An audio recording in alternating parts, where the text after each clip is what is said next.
Hi friends, నా పేరు హఫీజ్. మీరు నా ఇటువంటి లేటెస్ట్ అప్డేట్స్ మీ మెయిల్లో పొందడానికి youtube.com/hafiztime అని టైప్ చేసి సబ్స్క్రైబ్ బటన్ ప్రెస్ చేయండి. అంతేకాకుండా ఈ వీడియోస్ని మీరు timecompress.in అనే వెబ్సైట్ ద్వారా కూడా చూడొచ్చు.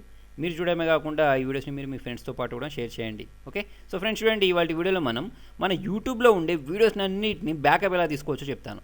యాక్చువల్లీ చూడండి, మనకు ఏదో ఒక టైం వస్తుంది. ఆ టైంలో ఏంటంటే యూట్యూబ్ ఛానల్ అనేది బ్యాన్ అయిపోద్ది. అంటే మనం పెట్టరాని వీడియోస్ పెట్టామనుకోండి. ఓకే, చాలామంది బిగినర్స్కి ఏంటంటే ఈ ప్రాబ్లం వస్తుంది. ఒక 100 వీడియోలు 200 వీడియోలు పెట్టిన తర్వాత వాళ్ళ ఛానల్ బ్యాన్ చేసిన తర్వాత వాళ్ళు చాలా డిసప్పాయింట్ అయిపోతారు. ఎందుకంటే ఆ వీడియోస్ అన్నీ వెళ్ళిపోతాయి. సో మనం ఈ వీడియోస్ని బ్యాకప్ చేసుకోలేమా అంటే చేసుకోవచ్చు. దానికి మీరు చేయాల్సింది ఏం లేదు. మీరు గూగుల్ ఓపెన్ చేయండి. గూగుల్ ఓపెన్ చేసుకున్న తర్వాత టేక్అవుట్ గూగుల్ అని టైప్ చేయండి. టైప్ చేసుకున్న వెంటనే మీకు first of all Google takeout అని వస్తుంది. దీన్ని ప్రెస్ చేయండి. మీరు గూగుల్ టేక్అవుట్ అని చెప్పండి. ఓకే, తర్వాత చూడండి, మీకు ఇక్కడ మీ దీంతో లింక్ అయినవన్నీ మీకు ఇక్కడ వచ్చేస్తాయి అన్నట్టు. అంటే మీ గూగుల్ ప్లేస్కి సంబంధించిన దాన్ని మీరు బ్యాకప్ తీసుకోవచ్చు. తర్వాత వచ్చేసి మీరు గూగుల్ ఫొటోస్ని వీటిని అన్నింటినీ బ్యాకప్ తీసుకోవచ్చు. జీమెయిల్లో ఉండే వాటిని మొత్తాన్ని కూడా బ్యాకప్ తీసుకోవచ్చు అన్నట్టు.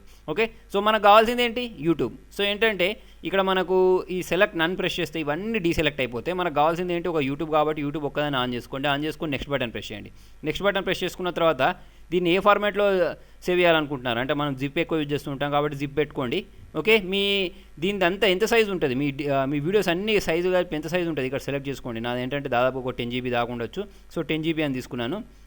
చూడండి, ఇక్కడ zip file larger than 2 GB will compressed zip 64 అని వచ్చింది. అంటే 64 అనే దాంట్లో ఇదేంటంటే జిప్ అవుతాయని వచ్చింది. So no problem. మనకేంటంటే send download link via email అని ఉంది. తర్వాత ఏంటంటే యాడ్ టు డ్రైవ్ అని ఉంది. మనం ఏంటంటే గూగుల్ డ్రైవ్లో పెట్టుకోవాలి దీన్ని. ఓకే, సో గూగుల్ డ్రైవ్ పెట్టేసుకొని ఇక్కడ క్రియేట్ ఆర్చివ్ ప్రెస్ చేస్తాం. క్రియేట్ ఆర్చివ్ ప్రెస్ చేసిన వెంటనే ఏమవుద్దంటే చూడండి, ఇదేంటంటే డౌన్లోడ్ అవ్వడం స్టార్ట్ అయిపోయింది అన్నట్టు. అంటే అప్లోడ్ అవ్వడం స్టార్ట్ అయింది. దేనిలో అప్లోడ్ అవుద్ది అంటే మన గూగుల్ డ్రైవ్ ఏదైతే ఉందో ఈ డేటా మొత్తం, అంటే నా దాంట్లో ఇప్పుడు 1500 వీడియోలు ఉన్నాయి కదా, 1500 వీడియోలకు సంబంధించిన డేటా మొత్తం నా గూగుల్ డ్రైవ్లో అప్లోడ్ అయిపోద్ది. మళ్ళీ నాకు ఎప్పుడైనా ఛానల్ డిలీట్ అయినప్పుడు నేను దాన్ని అంతటిని ఏంటంటే డౌన్లోడ్ చేసుకుంటే మళ్ళీ అవన్నీ వచ్చేస్తాయి అన్నట్టు. నా సబ్స్క్రైబర్స్ తర్వాత మిగతా అన్నీ నాకు మళ్ళీ వచ్చేస్తాయి అన్నట్టు యాజ్ ఇట్ ఈస్గా. సో ఏంటంటే ఎవరైనా యూట్యూబ్ ఛానల్ ఉన్న వాళ్ళు ఈ ట్రిక్ని ఫాలో అయ్యి మీ ఛానల్ డేటా మొత్తం ఏంటంటే బ్యాకప్ తీసుకోండి.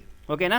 సో ఇప్పుడు చూడండి, ఇది అయ్యే వరకు నాకు చాలా టైం పట్టుద్ది. అందుకోసం ఏంటంటే ప్రస్తుతానికి నేను దీన్ని క్యాన్సిల్ చేస్తున్నాను. సో ఫ్రెండ్స్, మీకు నా వీడియో నచ్చినట్టయితే లైక్ బటన్ ప్రెస్ చేయండి. ఫేస్బుక్ ద్వారా, ట్విట్టర్ ద్వారా, గూగుల్ ప్లస్ ద్వారా, వాట్సాప్ ద్వారా నా వీడియోని షేర్ చేయండి. మీ సలహాలను సూచనలు కామెంట్ రూపంలో తెలియండి. Thank you.